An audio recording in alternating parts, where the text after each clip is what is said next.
Geddy Lee lifestyle and net worth. Born Gary Lee Weinrib, July 29, 1953, is a Canadian musician, best known as the lead vocalist, bassist, and keyboardist for the rock group Rush. Lee joined the band in September 1968 at the request of his childhood friend Alex Lifeson, replacing original bassist and frontman Jeff Jones. Lee's solo effort, My Favorite Headache, was released in 2000.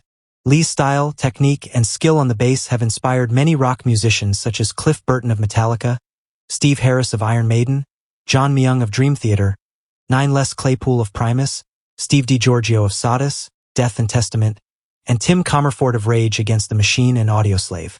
Along with his Rush bandmates, guitarist Alex Lifeson and drummer Neil Peart, Lee was made an Officer of the Order of Canada on May 9, 1996. The trio was the first rock band to be so honored as a group. In 2013, the group was inducted into the Rock and Roll Hall of Fame after 14 years of eligibility. In 2006, Lee was ranked 13th by Hit Parader on their list of the 100 greatest heavy metal vocalists of all time. Geddy Lee has built an impressive net worth throughout his successful career. As the lead vocalist, his net worth is estimated to be $40 million, making him one of the wealthiest rock stars in the industry. As we dive into his remarkable journey, please don't forget to like and subscribe to our channel. Early life. Gary Lee Weinrib was born on July 29 of 1953 in North York, Ontario. Geddy was raised alongside two siblings in a Jewish household by Holocaust survivors who were imprisoned in Auschwitz. His parents emigrated to Canada after the war ended. Although his father was a talented musician, his early death forced Geddy's mother to support the entire family. Lee was deeply affected by his father's passing, but channeled his grief into music. After forming a band with a few high school friends, Geddy started booking his first paying gigs and soon decided to drop out of school. Although his mother was disappointed by this development, Lee was determined to show her that his decision would prove to be worthwhile. The nickname Geddy actually comes from the way his mother pronounced the name Gary due to her thick Eastern European accent. His friends overheard this and began to refer to him as Geddy from that point on. Although Lee learned how to play the drums, trumpet, clarinet, and a variety of other instruments at an early age, he was eventually drawn to the bass guitar after becoming inspired by musicians like Jack Bruce, John Entwistle, and Jeff Beck. Personal life, collections, and memorabilia. Lee married Nancy Young in 1976. They have a son and a daughter. He takes annual trips to France, where he indulges in cheese and wine. In 2011, a charitable foundation he supports, Grapes for Humanity, created the Geddy Lee Scholarship for winemaking students at Niagara College. Lee has described himself as a Jewish atheist, explaining to an interviewer, "I consider myself a Jew as a race, but not so much as a religion. I'm not down with religion at all. I'm a Jewish atheist, if that's possible." Collections and memorabilia. Geddy Lee has a number of notable and expensive tastes, mostly in terms of collectibles. He is a passionate wristwatch collector, having amassed an impressive collection of at least 40 known pieces. Geddy's collection today includes a number of rare Rolexes, Tudors, Hoyers, and Patek Calatetravas. For daily wear, he favors a Hoyer Carrera from the 1970s. Many of these wristwatches are rare Canadian models that were never exported. Lee is also an avid wine enthusiast, and his collection is said to exceed 5,000 bottles. He admitted that he built himself a wine cellar in the 80s in order to store his collection. He makes annual trips to France to add to his collection, and he also spends time tasting various cheeses during these journeys. Perhaps most notably, Geddy is an avid baseball fan and collector.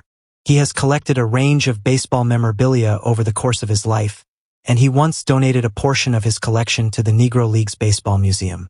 His collection includes a ball signed by every member of the 3000 Hit Club, individual balls signed by some of the most renowned players, including Babe Ruth, Jackie Robinson, Hank Aaron, and Shoeless Joe Jackson, and balls signed by a number of American presidents, including John F. Kennedy, Harry Truman, and Franklin D. Roosevelt. In December 2023, Christie's Auction House held a special event titled Selections from the Geddy Lee Collection and Important Baseball Memorabilia. This event offered a rare opportunity for the public to view and bid on some of Lee's prized possessions. Finally, Lee has a stunning collection of vintage bass guitars that numbers in the hundreds. Professional career. In 1968, Geddy Lee joined the band Rush. Along with bandmates Alex Lifeson and Neil Peart, the group played at a number of small venues, including coffee houses and high school dances. After a few years went by, Rush began playing in notable Toronto venues, such as clubs and bars. While Rush was gaining momentum, the band members were not earning nearly enough to quit their full-time jobs. However, they kept moving forward, and by the early 70s they were opening for well-known bands.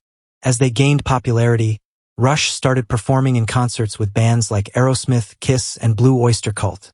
In 1974, Rush released a self-titled debut album. Although the album failed to make much of a mark when it was first released, radio DJs eventually discovered many of its hits, including Working Man. Rush followed up with the album Fly By Night in 1975, and that year they also cranked out another album called Caress of Steel. Although the latter effort was a commercial failure, Rush bounced back in 1976 with 2112, which proved to be their first platinum album in Canada. Rush reached a high level of performance from the late 70s to the early 80s. The group traveled to the United Kingdom to release two of their most well-known albums, A Farewell to Kings and Hemispheres. These albums became known for their progressive sound and heavy use of synthesizers. After releasing a more mainstream album with Permanent Waves, Rush reached the peak of their popularity with the album Moving Pictures in 1981, which contained their smash hit, Tom Sawyer. By this point, Rush had become one of the most popular rock bands in the world, and they regularly performed to sold-out arenas. Throughout the 80s, they shifted more towards synthesizers, and Geddy was able to play synthesizers and bass at the same time with foot pedals. By the mid-80s, Geddy appeared on stage surrounded by stacks of keyboards, moving across the stage and playing a variety of different instruments in a stunning manner. He has been praised for this technical ability by a number of critics, especially because he sings at the same time. In the 90s, Rush reverted back to a more traditional rock and roll sound, and in 1997 they took a 5-year hiatus from recording. It was during this period that Lee released his only solo album to date, My Favorite Headache. He collaborated with a number of well-known artists to create this album. Outside of his solo work, Lee has worked with many musicians on various projects, including the band Yes, Max Webster, and the band Boys Brigade.